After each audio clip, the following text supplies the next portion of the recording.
wife finally came out yesterday and he did a little town hall on Univision. I don't know if you saw this. And he got pressed and asked, I wouldn't call them hard questions, I would ask them honest questions. And they asked him, why are you and Jane Vance making up stories about people who are in this country legally, putting them at risk, spreading disgusting, untrue stories about folks in Springfield, Ohio, or Durham, Colorado? That's what he's been doing. It tells you just about everything you need to know about this. And these lies that they're saying, Republican officials are telling them to stop it. And then they tell lies about the Republican officials who tell them to quit telling lies. Because that's what they are. But look, let's be honest. There are outsiders coming into communities, stealing and moving jobs away, and making life harder for people living there. And they have names. Donald Trump and Jane Vance.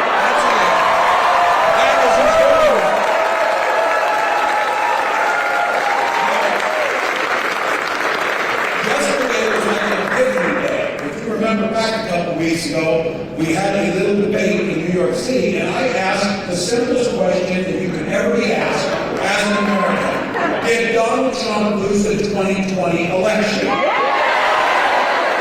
It's simple. Every court in the land, every person knows this. And on that night, I got kind of a smug non-response to it, that all people were thinking about the future, something like that. Well, yesterday, they just start saying the quiet stuff outside. He got asked about it yesterday. He said, no, Donald Trump did not lose the 2020. The job that we're asking for to serve the American public, we don't serve an individual. We serve the Constitution of the people of the United States.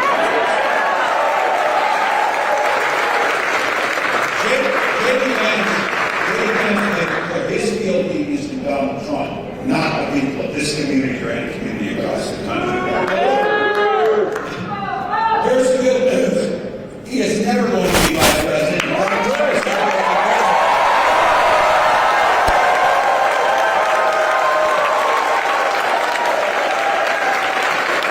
You can say no to them and yes to Kamala Harris and a unified country. A new way forward. I love it when Kamala Harris talks about this. A kid who grew up in Oakland, a single mom, and a kid who grew up in rural Nebraska, middle-class folks. The one thing we understand about this is the economy works best when it's fair and it's focused on the middle class. That seems pretty simple to most of us, but not to these guys. So she's got a plan that we're laying out, and we're talking about it very clearly. So I've been talking to the media, she's been talking to everyone. We're going to rural Pennsylvania, laying out a plan for rural America. We're being clear about this. Let's talk about some of the things that are in there. 100 million Americans under Kamala Harris as president will see a tax cut. Folks.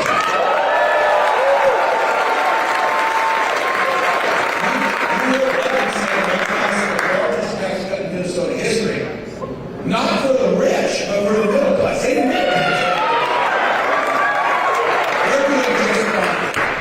Look, this idea of price gouging and cost of pharmaceuticals. I hope this is sinking into people. You saw it down here, you saw it in Florida. Our hurricane's coming, and all of a sudden airline prices went way up. Yeah. That's not capitalism, that's price gouging. That's not right. And for insulin, having it at 35, that's life and death. Where's the young man with disability? How spent 80 out of his parents' insurance at 26, which we need to keep the ACA so we can still on that.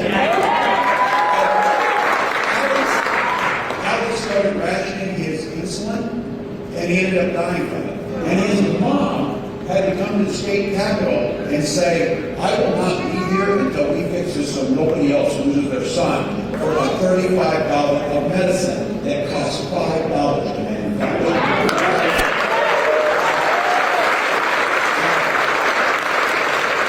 I'm very excited. We have a really little crowd here, and that's good.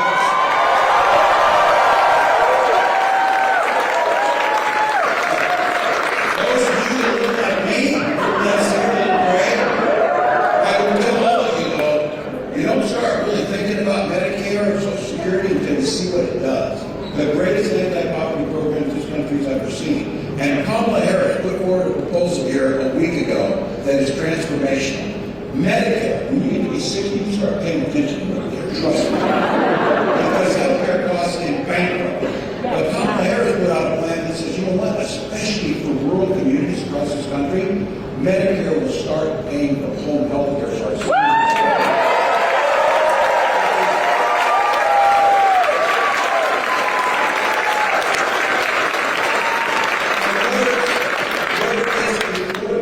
On college, or whether it's young folks and the rest of us trying to buy a home, building 3 million more affordable homes and down payment systems to let people get in those homes. The down payment is what keeps us out of the home. By using the tax credit and allowing it to go forward, more people can buy homes. And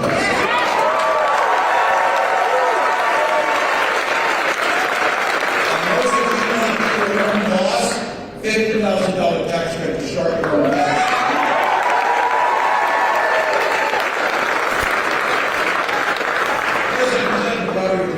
We had an incredible senator from Minnesota who lost his Climax when he was too young, named Paul Wellstone. And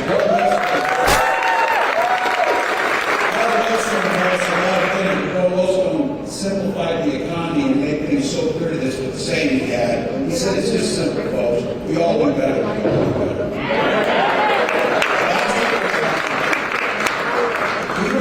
Some folks have a tough go with it. Things get difficult for some folks. That's why earlier this week, Vice President put out a released agenda, an opportunity for black men. Look, there's no denying in this country that there are historical systemic barriers that were put up that stop people. There is no reason that home ownership rates for black families and white families should be so different, because that's generational wealth that cheats the next generation.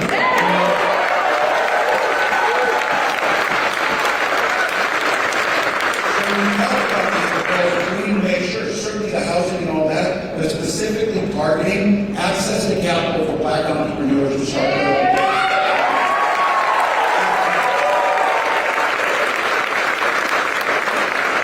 Making sure we're targeting job training and apprenticeship programs to communities so that folks can get the skills they need, the capital they need to be their own bosses or to work in the industries that make you in the middle class. So that's the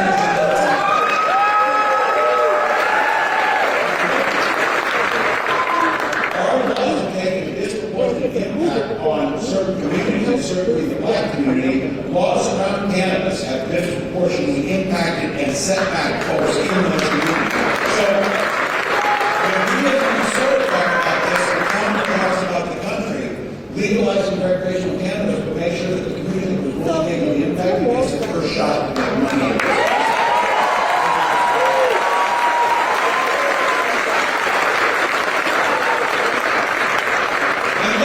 Start saying the quiet part out loud about Donald Trump.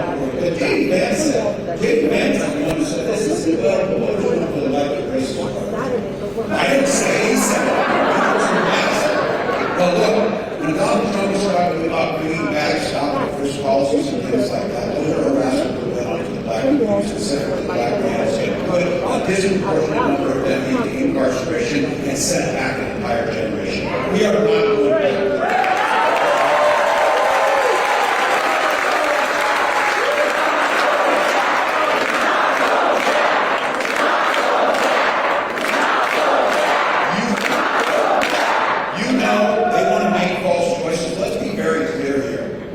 Public safety and civil rights can go hand in hand.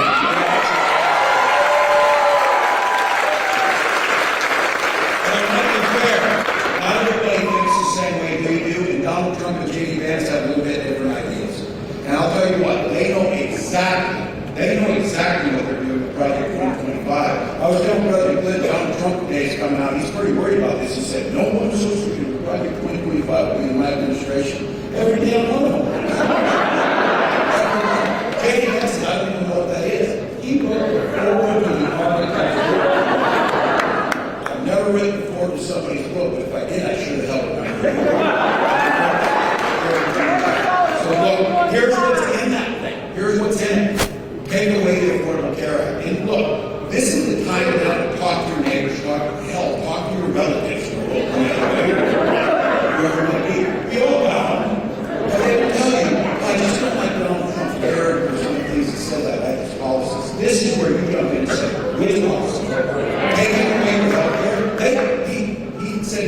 concept of a plan after 9 years. Then Vance tried to explain it. I told JD, you should go back to the concept. Your explanation is terrible. Because the ACA was transformational because it protects us from pre-existing conditions. Because you have to be a business genius to understand the insurance companies want to charge you premiums, and then what they really like to do is not have to pay out from them. One way to do that is only insure healthy people and let the sick people, as Donald Trump would say, just get along however you can. That doesn't work. You create the pools together where all of us have an opportunity to get basic human rights like health care.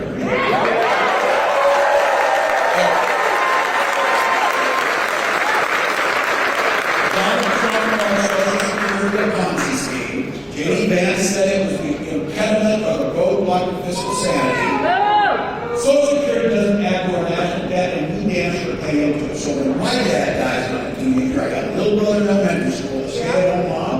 It was Social Security survivor benefits that kept our family alive.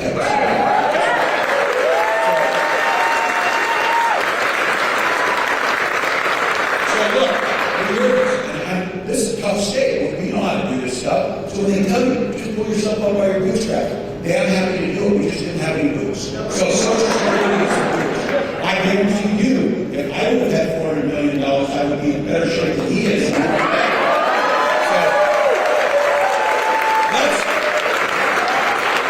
Today, I listened to 2 business interviews with this guy. I have met no one in my life that has less business acumen than Donald Trump. So put an end to that.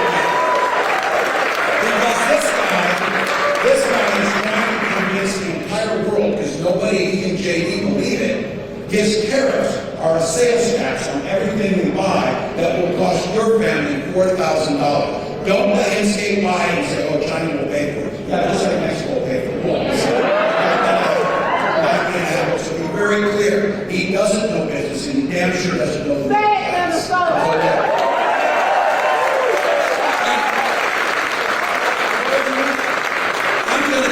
I'm going to be generous. We are all products of our class. When you grow up a middle class kid in Oakland or in Butte, Nebraska, you care about Social Security, you care about these things. When you're sitting down in Mar-a-Lago and you tell your rich friends, you're rich as hell, and you get a tax hike, it doesn't matter to them. And you know what? When my mom looks for that Social Security deposit to be made in her bank account, that's how she's going to feed herself. That's how she's going to get things done.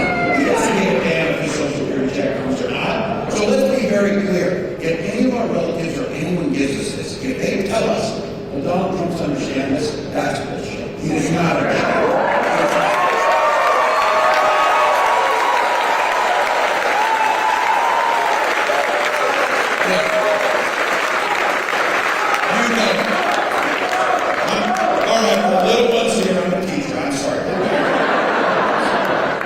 Look, you know what we got here. This issue, we got it up on here. It's about freedom. It's about freedom. And I'll leave you with this. The freedom for women to make their own health care.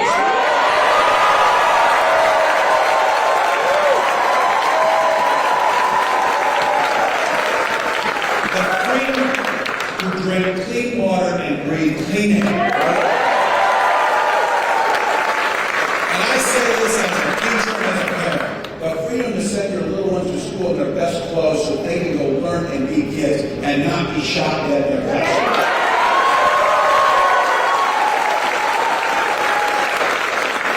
I'm taking money on this. I'm a veteran. I'm a hunter. I've been president in the last meeting. I own firearms. Kamala Harris owns firearms.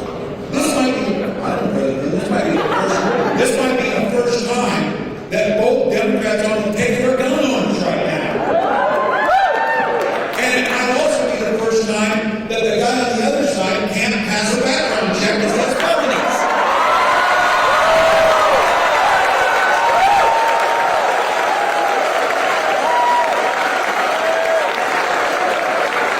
Look, there's another reason stakes in this election are so high, and you know it. Some of you, there's some folks in your life, we made it through the first term of Trump.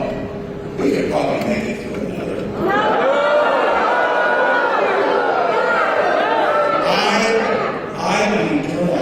I survived over a decade supervising high school. But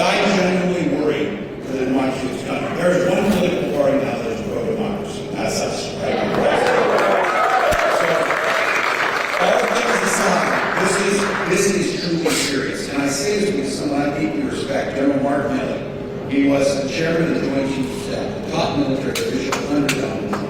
And Mark Milley he doesn't have time for ministers. This is a hero who's been out there and wore the uniform for over 30 years. He told us on the record that he believes Donald Trump is fascist to the war. Trump's plan to seize unprecedented power for himself isn't hypothetical. It's written down in Project 2025. And the rest is coming right from his mouth. Last week, one of Trump's closest buddies, who he pardoned, Mike Flynn, Trump's former national security advisor, and he's a contender to be that job again in the White House. He would ask, point blank, if he would lead military tribunals to carry out executions if Trump wins again. Mike Flynn answered, we have to win first. He followed up that to make sure that we understood just how crazy he was. He said the gates of hell, Mike Flynn saying this, my hell will be unleashed. This is the guy that Donald Trump wants to hand the keys to the federal government over to. So look, if there's anybody in your life who really meant when Donald Trump said he called for a bloodbath after this election, if they think he's just talking, I can tell you this. You remember 2016, you remember the way he talked. This is not that Trump. This is something much more deranged, something much more desperate. Maybe stay out of prison. And with J.D. Vance there are no guardrails. You know how he will help. So look, Lord knows Republicans in Congress don't have the courage to stand up. So, which one would stop it? We need to go vote and win the election. Look,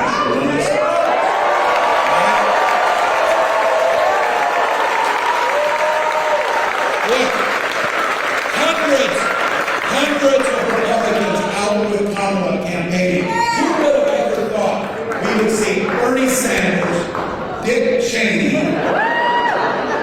and Taylor Swift on the same time? So look, we got to do what Americans do on this. That rhetoric has no place. That is the language of dictators. That is the language of totalitarianism. We need to go to the polls in this spot for this thing. So here's the deal. I'm going to finish this here for the main event. We're here for the main event, but I want to leave enough time that if you don't have one of those stickers on, go vote and get one today. If you're not registered, you can register today and vote today. That's important. And if you're going to vote by mail, do that today too and get it in. So look, follow the instructions carefully because these guys want to do whatever they can to throw out ballots. If they need to, you know what you need to do. ivovote.com/NC will tell you exactly where to go, how to do it,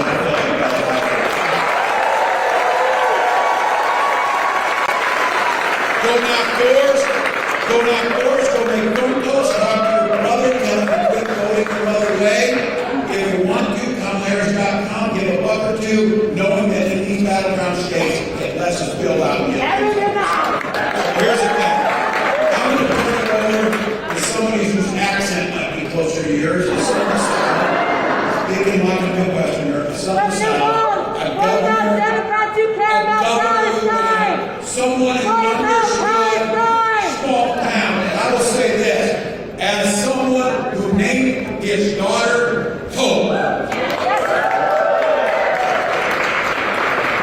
man from Hope who brought us that, all the changes that make a difference, please join me in welcoming our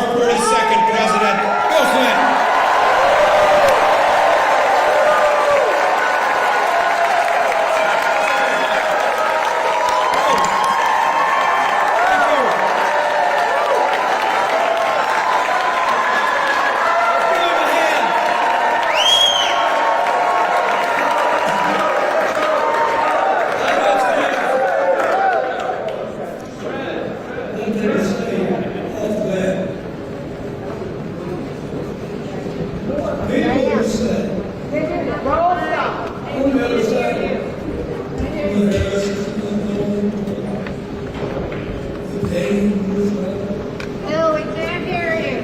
Can you hear me? Yeah. So all these critics of our candidate, Kamala Harris, they often say, well, she's a number of qualities and things, radical. The first decision she made was tell Walz. I think she did pretty good.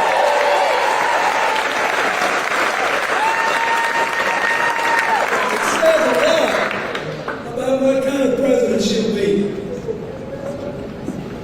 First decision Donald Trump made was J.D. Vance.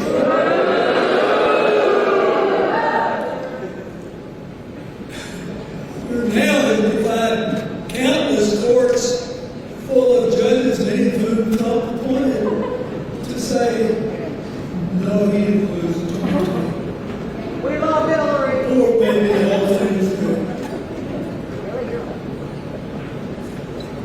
And he had the gall to say in his debate with them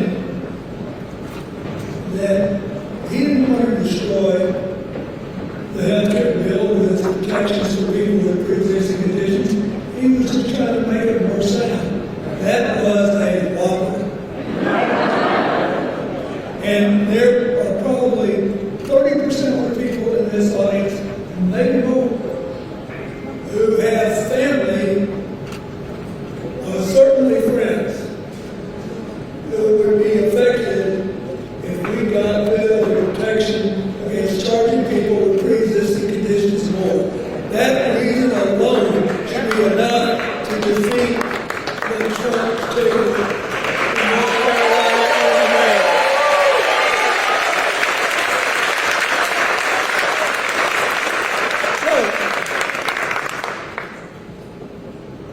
I really like Thomas. He spent his whole life serving his community and our country. He's made a positive difference in every role he's ever played. He left a rewarding career as a teacher and a coach, but he didn't use ruthless. He told me that his old football team just won against the arch rival, and he went home and checked on them. He was in the National Guard for 24 years.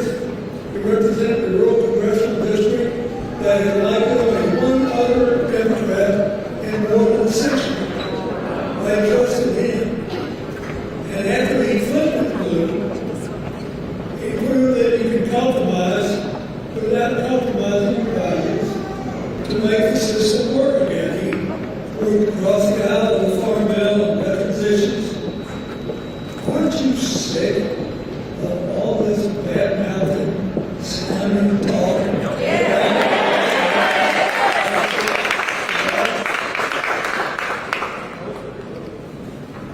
He proves it doesn't have to be this way. Look at his record as governor.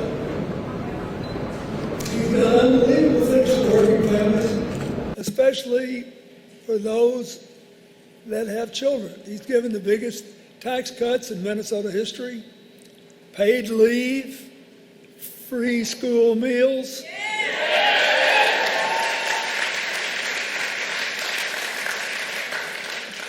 And I could have sat here for another hour and listened to him talk because he reminds me of home. Let's cut to the tape. Whew, Chase. I don't know how many more elections I'll be involved with, and I'm too old to gild the lily. Heck, I'm only 2 months younger than Donald Trump.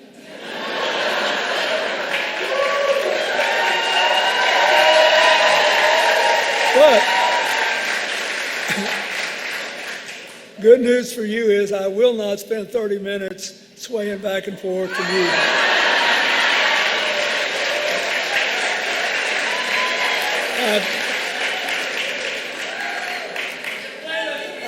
I've played enough music, I will not clap off beat. Nor will I pretend to be a conductor. Because we got a race to win. And we have to win it.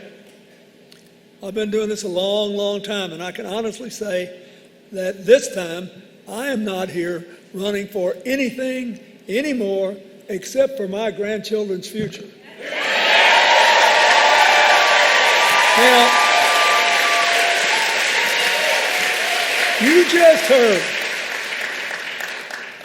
just heard what Tim Walz said. So think about this when I describe what the decision is before North Carolina and the country.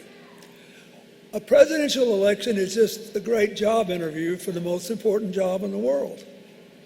And since you do the hiring, you have to decide what the criteria for the job are. And in effect, the American people make that decision every presidential election over and over and over. So how do you decide? What questions will you ask? Here are the questions that I hope you'll ask. Which candidate will take us forward? Which will take us backward? Which will give our children a brighter future or a darker, more uncertain one? Which will make us more united and which will relish in every new division? Which will make us all feel heard and seen, regardless of who we vote for? And when the election's over, will we all live under the same set of rules? That's a big deal in a democracy. It's not just about who gets the most votes. It's what rules do you play by when it's over. He's got a Supreme Court that virtually said, once you get to be president, you can just make up the rules. And he keeps talking about how he wants to get even and may have to call out the military on our own people. The danger within. I suppose that includes me. And I mean, basically, he's asserted the right to go after anybody that he thinks, in his wisdom, is a threat, right? You sign the oath says you promise to preserve, protect, and defend the Constitution against all enemies, foreign and domestic. And he said, I think I'll start with domestic. Bring me the Army. Now, I used to like President Clinton. I once said only he and Ronald Reagan were the great presidents since World War II. But I've had a change of heart, and I think he needs to go away for a long time. And I'm not going to execute him, although I could, under the Supreme Court's ruling. But I think I'll just send him to the Colorado Supermax for the rest of his life. So I've already got a petition ready. I want him to transfer me to Guantanamo. Because when you're 78, you're a lot more worried about it being too cold than being too hot.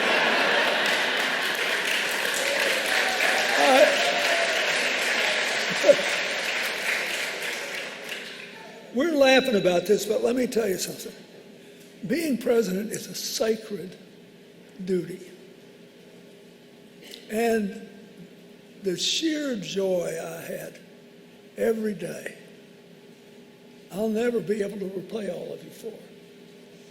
Even the terrible days when they were trying to tear my head off, there was always something good you could do for someone. And the idea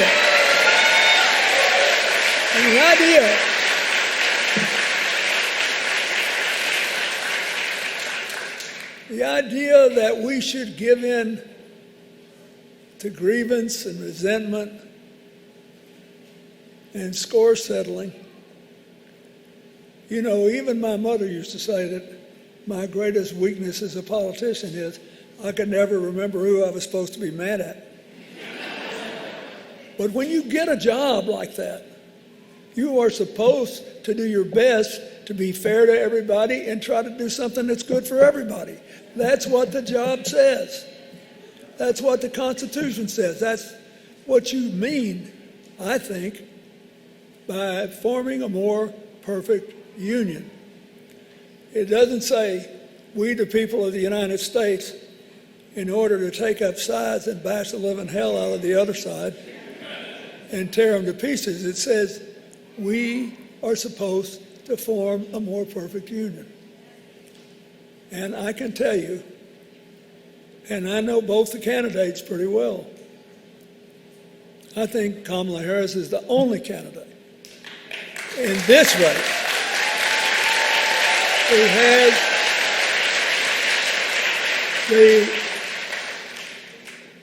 the vision, the experience, the temperament, and yes, the will to do that on good and bad days. One of the things I find most interesting about Donald Trump, which has surprised me as someone who's known him over the years, during times when we had a perfectly cordial relationship and he was nice to me until he decided Hillary should be locked up for her email practices, which his own State Department later said, remember that was the biggest issue when she ran.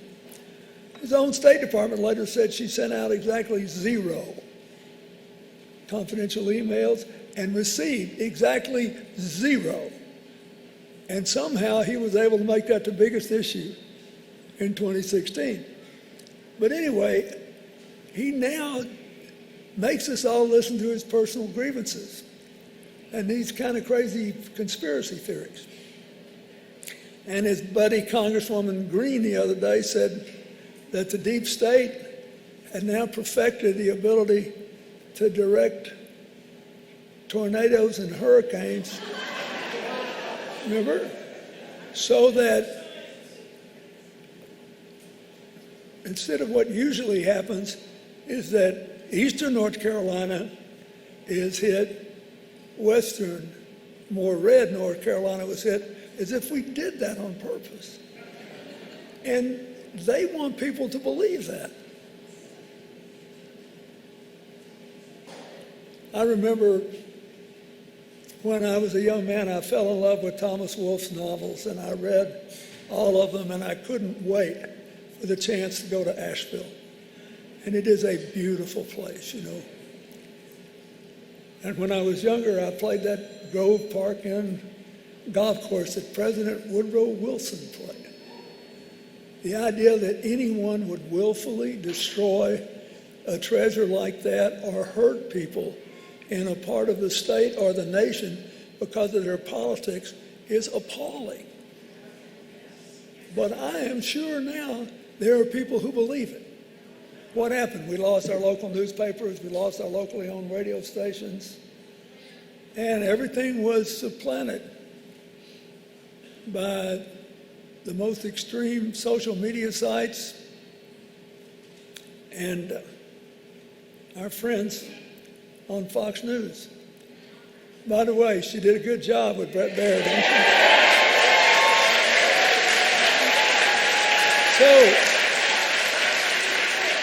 So look,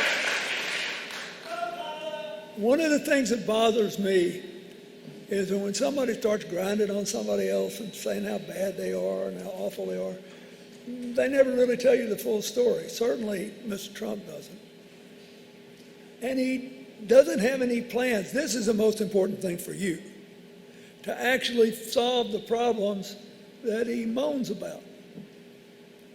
Because solutions and getting along better with your neighbors are bad for his brand. Isn't that right? I mean, you don't have to count the lies, you just count the eyes. Sun came up this morning. I made it happen. It rained yesterday. If I had been president, it never would have happened. It's always about him. One reason I want Kamala Harris is it will be about you.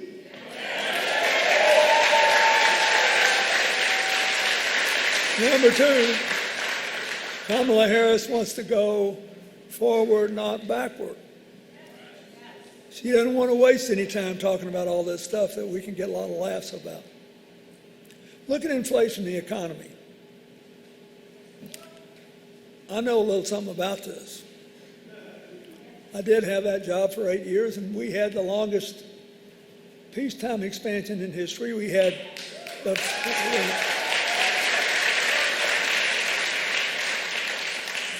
first balanced budget in 30 years, the first three surpluses in a row in 70 years.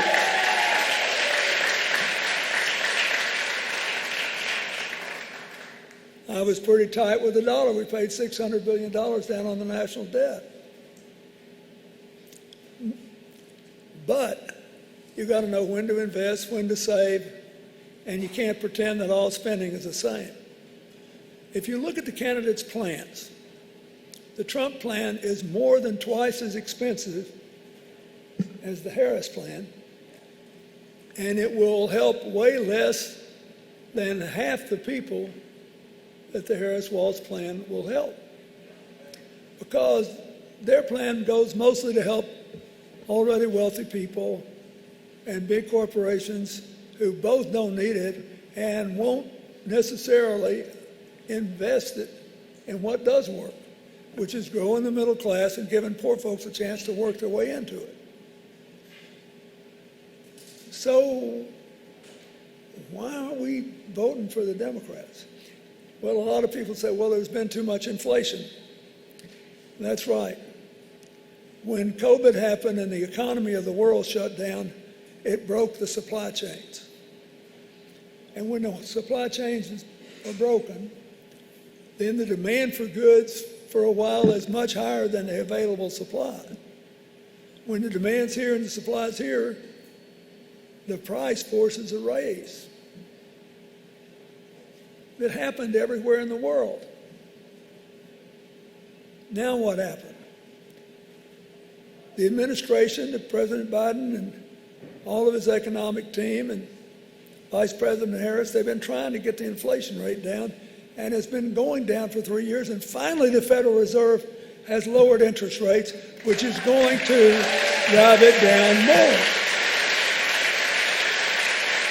So there's still some residual inflation that we all have questions about, especially in food prices, in fuel prices. Now, here's how that works. If you look at the grocery business nationwide, there are still quite a large number of independent grocery stores, especially in smaller places, but they have to buy from a relatively limited number of suppliers. And then there's the problem of concentration in larger places of huge grocery stores with massive numbers of customers having a big share of the market. They often have what sounds like a low profit margin, 3 or 4%. But if you've got millions of customers, you can make a ton of money with that kind of profit margin. And the difference of 1% might be enormous, and all the burden of that 1% might come off people buying meager groceries every week to stay alive. That's why most states have anti-price gouging laws. But we always left it to the states before. And the grocery business has been changing before our very eyes and getting more and more concentrated. And that's why Kamala Harris became the first presidential candidate ever to say we need a national price gouging law. And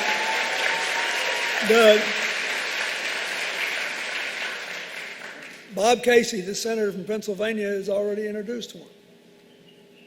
You have them in blue states and red. We might be able to get a big bipartisan vote for this. But we won't get it if they don't get it in the Congress. And we don't have a president standing behind it. And once the Justice Department has the power to look into these things, prices may start to drop a little bit. Might not ever have to file a lawsuit, because that's the way the world works. If you think you're free to do whatever you want. It's different than if you have to think about whether the law will come down on you. So this is just one example. But she's in this looking for a practical solution to a big problem. For people who are doing their best to run independent grocery stores and people doing their best to find food for their families at reasonable prices at stores of any size. And so I hope you'll think about that. I hope you'll talk to your neighbors about that. We just started this early voting. It's not too late to talk to people. But it's crazy for, I think, unfair. I'll back off of crazy. They use that word too much. It's unfair to pretend that we could have been the only country in the world that would have escaped this inflation problem. And she's actually trying to do something about it. So that's the first thing. Second thing is she'll help working families by another big increase in the earned income tax credit, up to $3,600 a year. And I know this will work. And it'll be $6,000 in the first year of a baby's life, because there are often problems, healthcare problems. I know this will work because I doubled it when I was president, and it was the beginning of that, and we started with the first family tax credit. It was only about $500 a child then, but that was back in the dark ages when I served. But together those things moved 8 million people in working families from poverty into the middle class. This will work. And so, and since we started on this road, child poverty has gone down almost 60%. And if we enact what Kamala Harris and Tim Walz want to do, it'll be cut in half again. So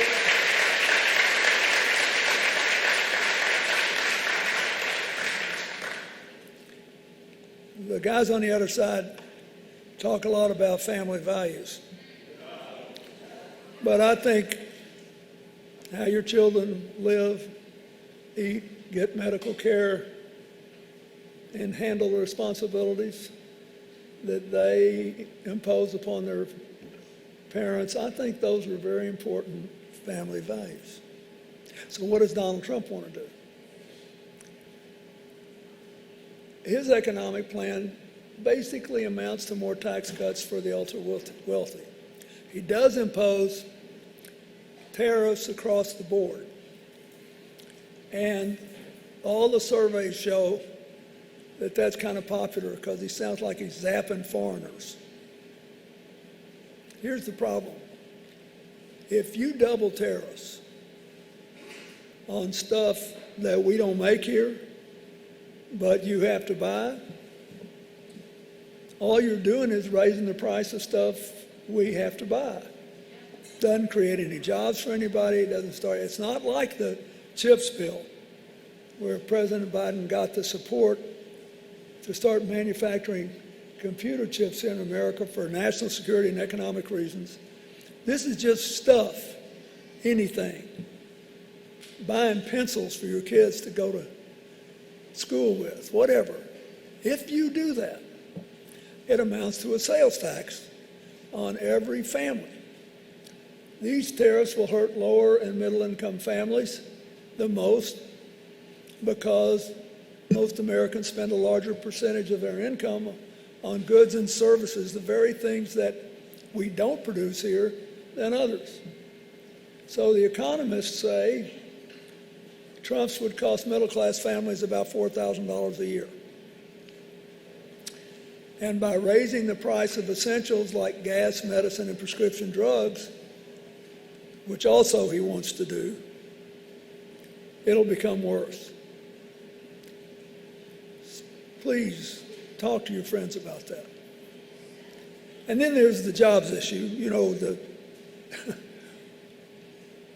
we're about to finish the 4-year term, which has produced more jobs than any 4-year term in the history of the United States of America. Now,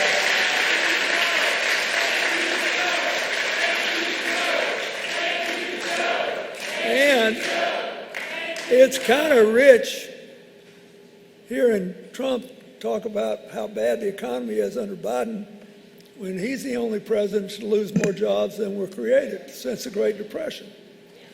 Now, he will complain that's not fair because look at what I had to go through with COVID. But he inherited a booming economy and had the great good luck that most voters didn't feel it yet, because there's often about a 3-year lag between when something good or bad happens and when people feel it. But already before COVID happened, the job growth under Trump was down from President Obama's last 2 years. So he wants you to believe, like I said before, this is about I. A whole different world started when I took office, and boom, everything got great. When in fact, the job growth was going down. So Democrats do know how to create jobs. Since the end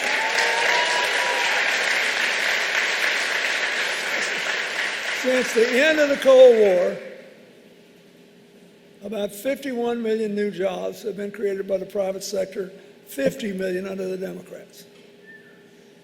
Now, if Tim Walz were still out here, he would tell you if you're ahead 50-1, you're winning. So if you vote for Tim Walz and Kamala Harris, they'll run up the score even more. And so it's the same thing with health care. As I said, the Republicans, with Donald Trump's support, both before and during the time he was president, voted 60 times to repeal the Affordable Care Act. Now he says he still wants to repeal it, but he will replace it with concepts of a plan. Meanwhile, you got to pay the health care bills. I mean, if I came to you with concepts of a plan, you'd tell me to take a hike. Concepts of a plan mean you're going to lose the protections for pre-existing conditions. You're going to lose much of the freedoms that we have and the options we have, and I don't care what they say, they are coming after the right to choose if they win. So, what's going to happen? The limits on insulin pricing will be gone. The $2,000 limit a year for seniors will be gone. Harris and Walz want to get rid of the age limit and bring those limits down to other people. We know that a lot of these people are selling medicine for astronomically more than it costs them to make it. So, if you want to spend more for less, pay more for prescription drugs, take the safety net away, create a more calamitous world for you and your family, you've got a good choice there. Trump is waiting for you. Now look, don't take all this from me. Oh, he's just being so partisan. Look at his own vice president, members of his cabinet, prominent Republican members of Congress, military leaders, well over 100 people who were in his own administration who will not endorse him because they say Kamala Harris will honor the Constitution and give us a good normal life and build on our strengths, and he will not. So,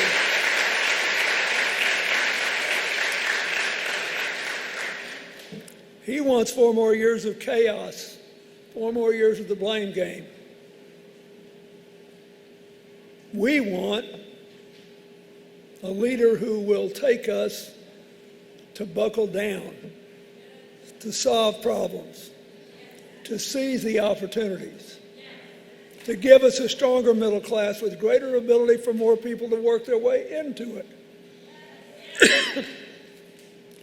We want to do things, and we're tired of wasting time talking about crowd sizes. We want more affordable housing, more affordable health care. You heard what Governor Walz said about the housing, more affordable child care, more financing for small businesses, stronger alliances for freedom and democracy around the world, including in Ukraine. And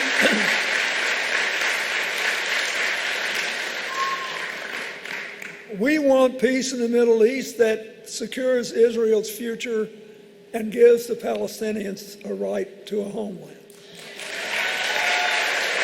Now, that's what we want. We want to lead but through cooperation, and we're not too interested in hearing about the great late Hannibal Lecter or the very real wishes of President Putin and the President of North Korea. Folks, it's dangerous. We're all having fun. I want you to have a good time. But this is really serious. Here's what I know. For 250 years now, we have always been divided. Benjamin Franklin's only son was the royal governor of New Jersey and was never reconciled with his father. You can't get over every conflict, but we got a constitution which specified how they were all going to be handled. And basically could be subtitled, "Let's Make a Deal." Majority rule, minority rights, individual rights, the rule of law, and all of us living under the same rules. Somehow, we've kept hope alive. We've kept marching together. We should not despair about these divisions. We have to do something about it. We have to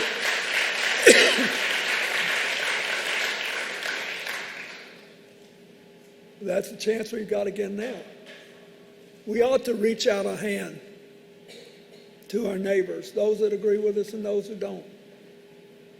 But we should realize that more than ever before in my lifetime, the fundamental protections of the economy, of the Constitution, majority rule, minority rights, individual rights, the rule of law, same set of rules applying to everybody.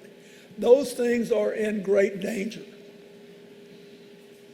And I'm telling you, I think it is an enormous opportunity that we've been given to elect Kamala Harris. I think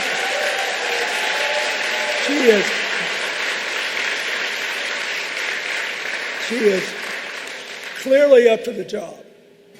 Tim Walz is clearly up to the job. They will bring us together and move us forward. Will everything be perfect overnight? Will everything be hunky-dory? Will you agree with everything they do? No. This is the real world. But you seldom get a chance to do as much good for as many people with one decision. So go out there and win this, because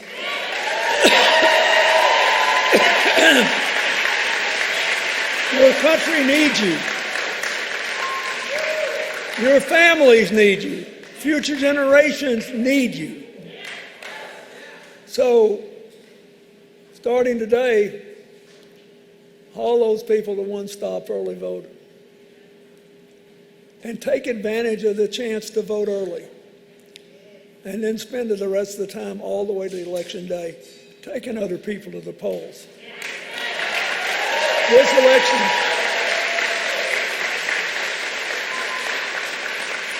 a lot of people need a plan to vote. They need help voting. We have so much hay in the barn. There is not another country on the face of this earth that is better positioned for the next 20 years than the United States. Not one. But we've been through so much turmoil, so much trouble. We've still got some people with PTSD from COVID. This has been tough on people. You've got to take a deep breath and push this thing over the finish line. I'm telling you, you can do it. So, thank you. On behalf of my grandchildren and yours, if you have them, there's a lot on the line. So far, for more than 250 years, everybody that's bet against America has lost money.